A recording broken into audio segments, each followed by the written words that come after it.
आज के लेक्चर में मैं एक्सप्लेन करूंगा topic hydrogen bonding. Hydrogen bonding is the electrostatic force of attraction between a highly electronegative atom and partial positively charged hydrogen atom. Basically hydrogen bonding एक dipole dipole interaction की ही advance type है, जिसमें bonding एक highly electronegative element और partially positive hydrogen atom के दरमियान होती है। इस डाइपोल डाइपोल इंटरेक्शन में दो कंडीशन का होना जरूरी है। एक हाईली इलेक्ट्रोनेगेटिव एटम हो लाइक फ्लोरीन, ऑक्सीजन, नाइट्रोजन, और दूसरा पार्शियली पॉजिटिव हाइड्रोजन एटम हो, तो उनके दरमियान इंटरेक्शन को हम हाइड्रोजन बॉन्डिंग कहते हैं। कुछ एग्जांपल से हाइड्रोजन बॉन्डिंग को समझते हैं। Number 1, hydrogen bonding in water.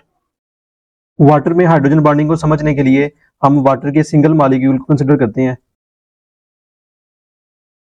Oxygen की इलेक्ट्रोनेगेटिविटी हाइड्रोजन से ज्यादा है, इसलिए ये शेयर्ड पेयर ऑफ इलेक्ट्रॉन को अपनी तरफ अट्रैक्ट करेगा और इस पर पार्शियल नेगेटिव चार्ज आएगा, जबकि हाइड्रोजन पे पार्शियल पॉजिटिव चार्ज। इसलिए वाटर एक पोलर मॉलिक्यूल है। वाटर के मॉलिक्यूल्स में डाइपोल होने की वजह से पार्शियली पॉजिटिव हाइड्रोजन और पार्शियली नेगेटिव ऑक्सीजन के दरमियान डाइपोल डाइपोल इंटरेक्शंस हो सकते हैं। लेकिन वाटर मॉलिक्यूल्स के दरमियान सिंपल डाइपोल डाइपोल इंटरेक्शंस की बजाय एक स्ट्रोंगर हाइड्रोजन बॉन्डिंग पाई जाती है। इसकी दो रीजंस हैं। Number 1, 2 lone pairs on oxygen atom. Number 2, strong electric field in hydrogen atoms due to their small sizes. दो मॉलिक्यूल्स के साथ ऑक्सीजन दो हाइड्रोजन बॉन्ड बनाएगा। ऑक्सीजन पर मौजूद दो लोन पेयर्स की वजह से ये दो मॉलिक्यूल्स के हाइड्रोजन के साथ कोऑर्डिनेट कोवलेंट बॉन्ड बनाएगा। हाइड्रोजन के स्मॉल साइज की वजह से इस किस्म की बॉन्डिंग बनेगी और ये बॉन्डिंग एक ब्रिज की तरह एक्ट करेगी between two oxygen atoms. Number 2, hydrogen bonding in HF।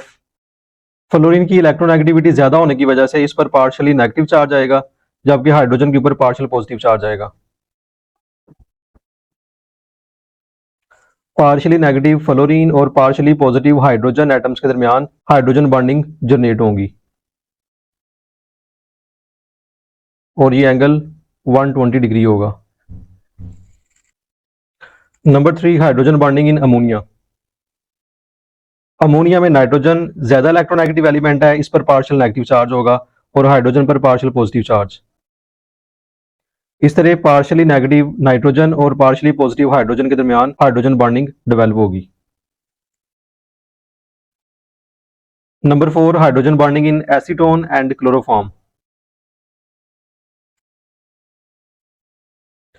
Chloroform में क्लोरीन ज्यादा इलेक्ट्रोनेगेटिव एलिमेंट है एज कंपेयर टू कार्बन, तो इस पर पार्शियल नेगेटिव चार्ज आएगा और कार्बन पर पार्शियल पॉजिटिव चार्ज। क्योंकि कार्बन और हाइड्रोजन की इलेक्ट्रोनेगेटिविटीज वैल्यूज ऑलमोस्ट सेम है, तो हाइड्रोजन पर भी पार्शियल पॉजिटिव चार्ज होगा। एसीटोन में ऑक्सीजन और कार्बन के दरमियान बॉन्ड है। ऑक्सीजन ज्यादा इलेक्ट्रोनेगेटिव एलिमेंट है, इस पर पार्शियल नेगेटिव चार्ज आएगा, कार्बन पे पार्शियल पॉजिटिव चार्ज। एसीटोन के पार्शियली नेगेटिव ऑक्सीजन और क्लोरोफॉर्म के पार्शियली पॉजिटिव हाइड्रोजन के दरमियान हाइड्रोजन बॉन्डिंग प्रोड्यूस होती है। Properties of hydrogen bonding. Hydrogen bond covalent bond की निस्बत लॉन्गर होता है, क्योंकि कोवलेंट बॉन्ड की स्ट्रेंथ ज्यादा होती है हाइड्रोजन बॉन्ड की निस्बत, इसलिए इसकी बॉन्ड लेंथ कम होगी। जैसे ये कार्बन और हाइड्रोजन के दरमियान कोवलेंट बॉन्ड है, जबकि हाइड्रोजन और ऑक्सीजन के दरमियान हाइड्रोजन बॉन्ड है, तो हाइड्रोजन बॉन्ड कोवलेंट बॉन्ड की निस्बत लॉन्गर बॉन्ड है। Hydrogen bond is stronger then dipole dipole interaction. Hydrogen bond dipole dipole interaction की निस्बत एक स्ट्रोंगर बॉन्ड है, लेकिन ये कोवलेंट बॉन्ड की निस्बत 20 टाइम्स वीकर है।